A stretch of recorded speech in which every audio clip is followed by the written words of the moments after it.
రాజకీయాల్లోకి రాకముందు మల్లారెడ్డి ఆస్తి ఎంత? రాజకీయాల్లోకి వచ్చిన తర్వాత మల్లారెడ్డి ఆస్తి ఎంత? మల్లారెడ్డికి ఎన్ని విద్యా సంస్థలు ఉన్నాయి? ఇవి ఎక్కడెక్కడ ఉన్నాయి?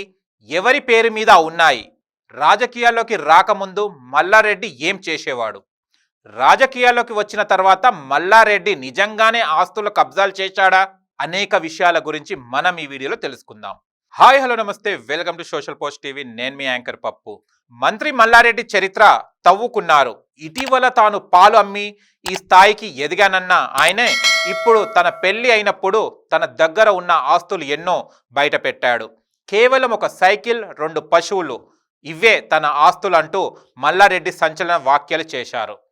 మంత్రి మల్లారెడ్డి ఆస్తులపై ఐటీ, ఈడీ దాడులతో ఆయనది వేల కోట్ల సామ్రాజ్యమని వార్తలు వస్తున్న వేళ మల్లారెడ్డి చేసిన ఈ కామెంట్స్ సంచలనంగా అయ్యాయి. 1976లో తన పెళ్లి నాటికి సైకిల్, 2 పశువులు మాత్రమే ఉండేవని, ఇప్పుడు దేశంలోనే అత్యుత్తమ ఇంజనీరింగ్, మెడికల్ కాలేజీలను నడిపిస్తున్నానని మంత్రి మల్లారెడ్డి అన్నారు. ఈ విషయంలో అందరూ తనను ఆదర్శంగా తీసుకోవాలని సూచించారు. ఈ వేల కోట్ల ఆస్తులు సంపాదించానని, సీఎం కేసీఆర్ దయతో మంత్రిని కూడా అయ్యానని చెప్పారు. ఇందుకోసం తానెంతో కష్టపడ్డానని, అంచెలంచెలుగా ఎదుగుతూ వ్యాపారాలు ప్రారంభించానని వివరించారు. పదుల సంఖ్యలో ఇంజనీరింగ్ కాలేజీలు, మెడికల్ కాలేజీలతో ఓ వెలుగుతున్న మల్లారెడ్డి ఆస్తులు కేవలం 90 కోట్లు నట.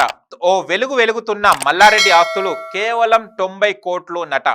తన ఆస్తులు 9,24,08,741 రూపాయలు ఉన్నట్లు ఎన్నికల అఫిడవిట్లో తెలిపారు మల్లారెడ్డి.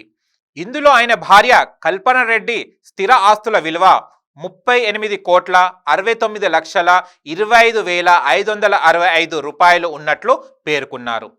సూరారం, దూలపల్లి, అలియాబాద్, జీడిమెట్ల, యాడారం, గుండ్లపోచంపల్లి, కండ్లకోయ ప్రాంతంలో తనకు భూములు ఉన్నట్లు తెలిపారు మల్లారెడ్డి.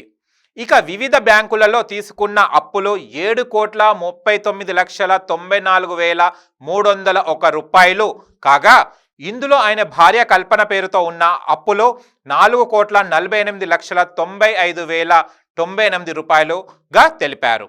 డిపాజిట్ల రూపంలో 5,70,44,666 రూపాయలు ఉన్నాయని, ఇందులో తన భార్యకు సంబంధించినవి 72,39,185 రూపాయలు కాగా తెలిపారు. ఇవన్నీ ఒక ఎత్తైతే, మంత్రి మల్లారెడ్డికి కార్లు లేకపోవడం ఇప్పుడు మరో చర్చనీయాంశంగా మారింది.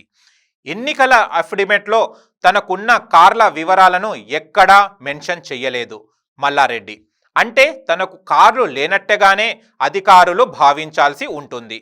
దీంతో మల్లారెడ్డికి కనీసం కారు కూడా లేదా అనే విమర్శ ఇప్పుడు ప్రతి ఒక్కరి నుంచి వస్తుంది. మంత్రి మల్లారెడ్డి ఆస్తుల గురించి మీ అభిప్రాయాన్ని కామెంట్ చేయండి. మరిన్ని విషయాలతో నెక్స్ట్ వీడియోలో కలుసుకుందాం ఫ్రెండ్స్. మా వీడియో మీకు నచ్చినట్లయితే లైక్ చేయండి, షేర్ చేయండి, కామెంట్ చేయండి, మా ఛానల్ని సబ్స్క్రైబ్ చేయండి.